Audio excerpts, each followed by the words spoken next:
నమస్తే, welcome to DD9 వార్త. ప్రధాన పేపర్లు అన్నిట్లలో ఒకటే ఒక వార్త కనిపిస్తుంది. పుట్టింటి వాళ్ళు పంపేశారు కవితని మనకు ప్రధానంగా టైటిలే కనిపిస్తుంది. అంటే ఎక్కడైతే కేసీఆర్ కూతురు బీఆర్ఎస్ పార్టీ అధ్యక్షులు, అటు కవిత బీఆర్ఎస్ పార్టీలో కీలకంగా ఉన్న మెంబరు సస్పెన్షన్ గురైంది. ఈరోజు ప్రెస్ మీట్ పెట్టబోతుంది. అది రాజీనామాకు సిద్ధమవుతుందా, లేకుంటే పార్టీని నేను ఇట్లాంటి మళ్ళీ మాట్లాడను క్షమించండి మనం అడిగే పరిస్థితి ఉందా, లేకుంటే ఇంకో పార్టీ పెట్టే అవకాశాలు ఉందా? సో ఒకసారి కవిత గారి గురించి మాట్లాడే ప్రయత్నం చేద్దాం. ప్రధానంగా ఈరోజు DD9 వార్తలో కవిత న్యూసే మెయిన్ బ్యానర్ రైటింగ్ ఇక్కడ ఇవ్వడం జరిగింది. ఒకసారి దాని విషయాలు కూడా తెలుసుకునే ప్రయత్నం చేద్దాం. ఒకసారి సీఎం రేవంత్ రెడ్డికి హైకోర్టులో ఊరటనంట, కేసులో వ్యక్తిగత హాజరు నుంచి మినహాయింపట. వాళ్ళకి అన్నీ అట్లే ఉంటాయి. నేడు కవిత పదవికి పార్టీకి రాజీనామా. కవిత కొత్త పార్టీ పేరు దాదాపు ఖరారు. TJRS లేదా న్యూ TRS. 2-3 రోజుల్లో కొత్త పార్టీ ప్రకటన. రాష్ట్రం అంతటా కవిత దిష్టిబొమ్మల దానం. ఫ్లెక్సీలలో కవిత ఫోటో తొలగింపు. బతుకమ్మ అంటే కవిత, కవిత అంటే బతుకమ్మ, అట్లా ఉండే అప్పుడు. అంటే TJRS అంటే తెలంగాణ జాగృతి రాష్ట్ర సమితి, TRS అంటే తెలంగాణ రాజ్య సమితి. అంటే ఇప్పుడు ప్రస్తుతం బీఆర్ఎస్కి ఏదో TRSకి ఆవిర్భవించిన తర్వాత TRS పేరు అటు ఎన్నికల సంఘం ఏదైతుందో తీసిపడేసింది. అంటే బీఆర్ఎస్గా దాన్ని పునరుద్ధరించింది. అందుకే మళ్ళీ కవిత ట్యాగ్ని తీసుకునే ప్రయత్నం చేసింది. ఎందుకంటే TRS అనే ఒక పదం ఏదైతుందో 3 అక్షరాల పదం తెలంగాణలో మంచి ఇమిడిపోయిన పదం. ఏ మారుమూల పల్లెలకు వెళ్ళినా, ఏ మారుమూల ప్రాంతానికి వెళ్ళినా కాంగ్రెస్ ఏ విధంగా ఇది వినిపిస్తుందో 60 ఏళ్ళ కాంగ్రెస్, TRS కూడా అదే విధంగా ప్రస్తుతం తెలంగాణలో మారుమూల పల్లెలు కూడా వినిపిస్తుంది. మళ్ళీ నేను కొత్త పార్టీ పెట్టి ఇంకేదైనా పేరు తీసుకపోతే నాకు ఇబ్బంది అవుతుందేమో అనే ఆలోచన ఉంది. సో అది ఎంతవరకు వాస్తవమో కాదో తెలీదు. కొంతవరకు అయితే న్యూస్ వస్తుంది, చూడాలా. అయితే నిన్న రాష్ట్రం అంతటా కవిత దిష్టి బొమ్మలు, ఫోటోలు, పార్టీ ఆఫీసులలో అన్నీ తొలగించారు. అంటే దీని వెనుక ప్రధానంగా ఉన్న ప్లాన్ ఏంటంటే డైవర్షన్, పొలిటికల్ డైవర్షన్ అయితే ప్రధానంగా ఉంది. కవిత మీద చాలా కోపం ఉన్నది కార్యకర్తలకు. మరి ఏకదమ్ ఒకటేసారి రోడ్ల మీద ఒకసారి కవితమ్మ, మా అక్క, మా దేవత కేసీఆర్ గారికి ముద్దు బిడ్డ, గతంలో 3 నెలల కింద ఎక్కకూడ 90 రోజుల కింద లిక్కర్ స్కామ్ నుంచి బయటకు వచ్చినప్పుడు, ఈ అంతా జరుగుతున్నప్పుడు 3 నెలలకు అంటే యాక్టివ్ లేనప్పుడు కడిగిన ముత్యం లాస్తా మా కవితని ఇప్పుడు ఎవరైతే ఎగురుతూ దుంగుతులు కదా గజం వాళ్ళ వీడియోస్, వాళ్ళు ఇచ్చిన స్టేట్మెంట్ అని యూట్యూబ్లలో పేపర్లలో ఉంటాయి. ఒకసారి మీరు తిరిగేసి చూడండి. నిన్నటి వరకు హరీష్ రావు మీద ప్రెస్ మీట్ పెట్టాకన్నా ముందు రోజు నుంచి చూడండి. కోపం బాగానే ఉన్నది కార్యకర్తలకు. అంటే కేసీఆర్ కోపం ఉందా, కావాలని ప్రాపగండా చేస్తున్నారు. ఎందుకంటే బీఆర్ఎస్ స్టూడెంట్ వింగ్స్ కావచ్చు, లేకపోతే ఉస్మానియాలో కొన్ని బీఆర్ఎస్ సంఘాలు కావచ్చు, దిష్టి బొమ్మలు, పటాకులు. నిన్న తెలంగాణ పటాకులు కలితాడు భవానికి అగ్గట్టుకున్నట్టు అయింది. అదే పంచాయతీ అయిపోయింది. తెలంగాణ భవన్ అంటుకోపోతుండే జర్ర అయితే జర్రితల బచాయించింది. అసలు అంటే ఏమైందంటే అంబరాన్ని అంటున్నాయి డైరెక్ట్. ఉత్సాహం ఉరకలెత్తింది, అలుగు ఆరింది, మొత్తం దుంకింది. నిన్న చిన్న నిప్పు పెద్ద నిప్పు తెలంగాణ భవనే ఉవ్వెత్తున కాలింది. అంటే మరి ఇంకేమైనా శని పోయింది అనుకున్నారా ఏం కథనో కానీ అనుకున్నట్టే జరిగింది. ఆడబిడ్డే ఓడింది. కవిత సస్పెండ్. 10 ఏళ్ల పాలనలో రాజభోగాలు అనుభవించి బీఆర్ఎస్ పార్టీలో కీలక పాత్ర వహించి మాజీ ముఖ్యమంత్రి బీఆర్ఎస్ అధ్యక్షుడు కేసీఆర్ కుమార్తె కల్వకుంట్ల కవిత. ఇదేదో కల్వకుంట్ల కవిత అని పిలుస్తలేరు ఫస్ట్. ఇందాక కొన్ని వీడియోస్ అక్కడక్కడ చూస్తే దేవన్పల్లి కవిత సంథింగ్ ట్యాగ్ లైన్ ఇచ్చేసి, అంటే తన అత్తగారింటి పేరు తలిగేసి జస్ట్ 1 రోజు గ్యాప్ లో. అంటే పేగు బంధం తెగిపోయింది కాబట్టి బంధం కూడా తెగిపోయింది. నేడు ఓడిపోయింది. మంగళవారం కవిత పెట్టిన అత్యవసర ప్రెస్ మీట్ లో కాళేశ్వరం అవినీతి వెనుక హరీష్ రావు, సంతోష్ రావులు ఉన్నారని తేల్చి చెప్పేసింది. వారిని రాష్ట్ర ముఖ్యమంత్రి రేవంత్ రెడ్డి వెనుకేసుకొస్తున్నారని, అందుకే విచారణ అని రోజులు గడుపుతున్నారని, కాళేశ్వరం నిర్మించిన అధికారుల వద్ద 100 కోట్లు ఉన్నాయని, వాళ్ళని నిలదీస్తే అసలు నిందితులు బయటపడతారని, కానీ అది ఏమీ చేయకుండా ప్రభుత్వం అసలు నిందితుల్ని వదిలేసింది అని చెప్పేసి కూడా ప్రధానంగా కవిత రేవంత్ రెడ్డి పైన ఆరోపిస్తుంది. సంగార్ ఒకటి రాష్ట్ర ముఖ్యమంత్రి కాళేశ్వరం నిర్మించిన అపర భగీరథుడు అని బీఆర్ఎస్ వాళ్ళు ఏదైతే చెప్పుకుంటులో, తన ఆధ్వర్యంలోనే ఇరిగేషన్ శాఖ మంత్రి, ఆర్థిక శాఖ మంత్రి, ఇంజనీర్లు, కాంట్రాక్టర్లు, ఈ లబ్ధిదారులు అందరు ఉన్నారు. అది దళాలంతా. అవును, కేసీఆర్ తెలియకుండా ఎంత జరిగిందంటారా? అదైతే నమ్మనిక లేదు. ఎందుకంటే కర్త కర్మక్రియ 10 ఏళ్ళ బీఆర్ఎస్ పాలనలో కేసీఆర్ చెప్పిందే వేదం. ఆయన కాదని ఎవరైనా చేసేది ఎందే అంత ఈజీ కాదు, నమ్మనిక లేదు. అది చుట్టుపక్కల మొత్తం డబ్బు దోచుకునే వాళ్ళు ఉన్నారు. కేవలం కేసీఆర్ గుళ్ళే దేవుళ్ళు లెక్క, పంతులతో సంబంధం లేదు, నా పువ్వులతో సంబంధం లేదని చెప్తుంది. ఇంకా తండ్రి నేను కేసుకొచ్చి రాదని అనుకోరాదు. ఇక ఓకే, రైట్. ఈ కారణంగా పార్టీ వ్యతిరేక కార్యకలాపాలు బీఆర్ఎస్ పార్టీకి నష్టం కలిగించే రీతిలో ఉన్నందున పార్టీ అధిష్టానం కవితను అధ్యక్షులు కేసీఆర్ సస్పెండ్ చేసిన విషయం తెలిసిందే. అయితే కాళేశ్వరం అవినీతి కారకులు హరీష్ రావు అని, అందుకే తన తండ్రి ఆ సమయంలో ఇరిగేషన్ నుండి తొలగించారని, నిజాయితీగా ఉన్న తన తండ్రి మీద విచారణ ఏంటి అని ఇన్నాళ్ళు చూస్తూ కూర్చున్న ఇక ఊరుకునే ప్రసక్తే లేదు అని చెప్పిన కవిత ఇరిగేషన్ శాఖను ఏదైతే ఆ పోర్ట్ఫోలియో తీసేసిండో తర్వాత దానికన్నా పెద్ద పోర్ట్ఫోలియో ఇచ్చిండు. ఏది? ఆర్థిక శాఖ మంత్రి. ఒక ముఖ్యమంత్రి దగ్గర కావచ్చు, ఒక ప్రభుత్వం దగ్గర అతిపెద్ద పోర్ట్ఫోలియో ఏదంటే ముఖ్యమంత్రి, దాని తర్వాత డిప్యూటీ సీఎం, హోమ్, ఆర్థిక, ఇరిగేషన్, రెవెన్యూ. అంటే నంబర్ 2కి ప్రమోషన్ ఇచ్చిండు ఆర్థిక శాఖ అంటే. అంతే కదా? రైట్. మంగళవారం సస్పెండ్ చేశారు. కవిత పోరాడింది బీఆర్ఎస్ అధినేత తన తండ్రి మీద అవినీతి మరకలను తొలగించడానికి, కానీ సస్పెండ్ చేసింది కూడా వాళ్ళ నాన్ననే. అది ఇప్పుడు తెలంగాణలో హాట్ టాపిక్గా మారింది. సార్ చూద్దాం. రాష్ట్రం అంతటా కవిత దిష్టి బొమ్మల దానం, ఫ్లెక్సీలలో కవిత ఫోటోలు తొలగింపు. 10 ఏళ్ల పాటు తెలంగాణ రాష్ట్రంలో బీఆర్ఎస్ పార్టీ సంపూర్ణ అధికారాన్ని చెలాయించింది. ఆ కాలంలో కవిత పేరు పార్టీ 2వ వరుసలో కాకుండా మొదటి వరుసలోనే వినిపించేది. ముఖ్యమంత్రి కుమార్తెగా, పార్టీ అధ్యక్షుని వారసురాలిగా అన్న కేటీఆర్కు తోడుగా కవితకు ప్రత్యేకమైన గౌరవం, స్థానం దక్కాయి. అభివృద్ధి కార్యక్రమాలు, పార్టీ వ్యూహాలు,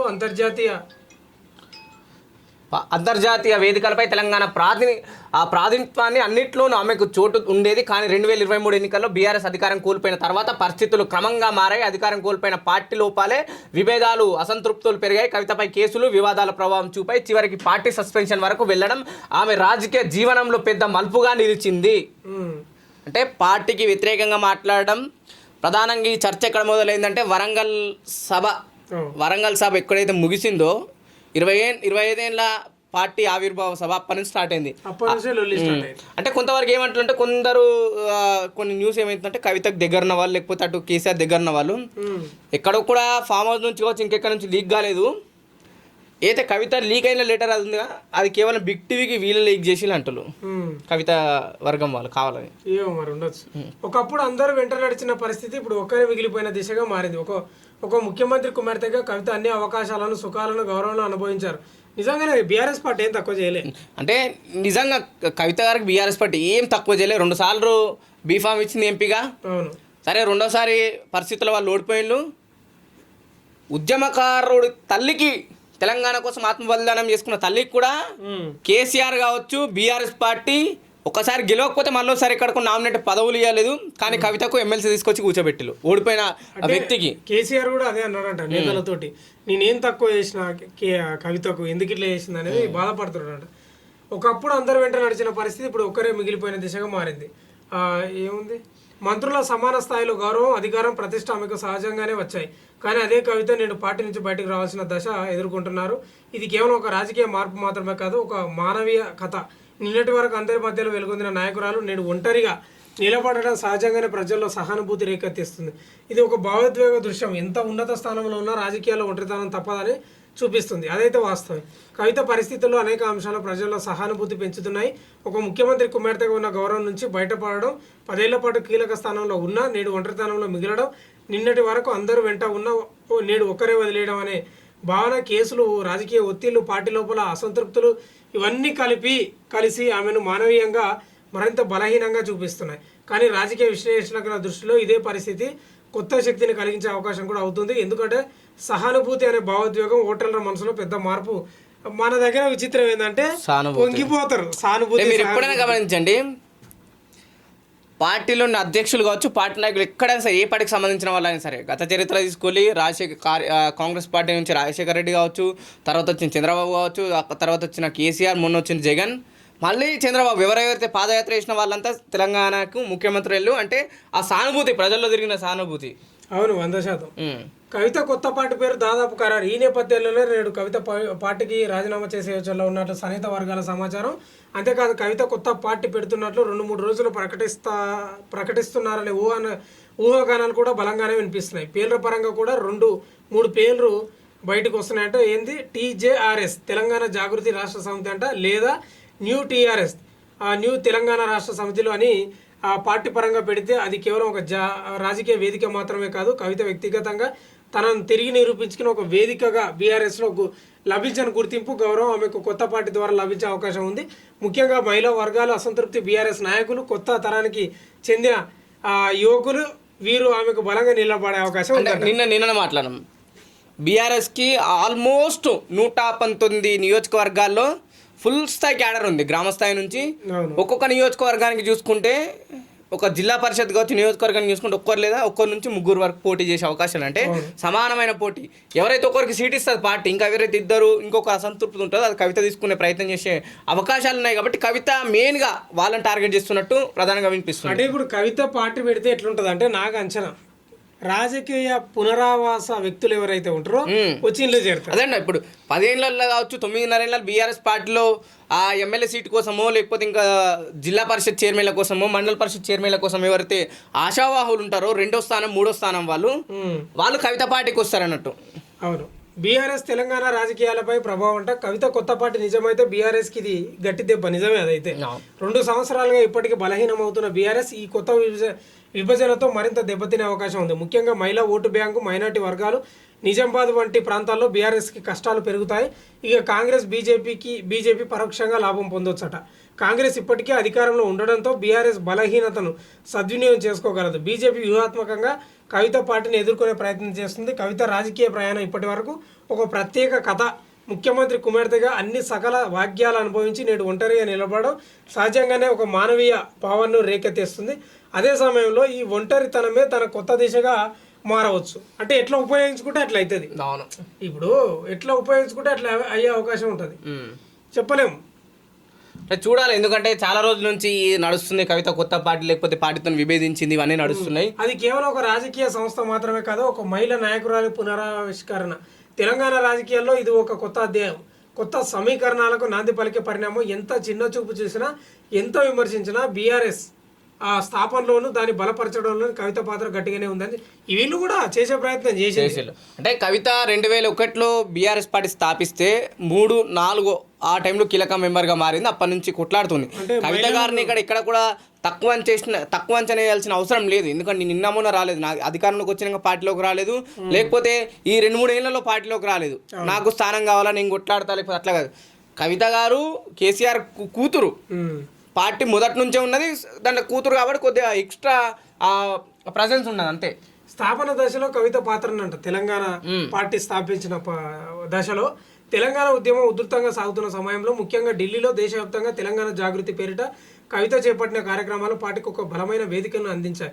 ఉద్యమానికి సాంస్కృతిక రంగంలో ఊపినిచ్చింది కూడా కవితేనట.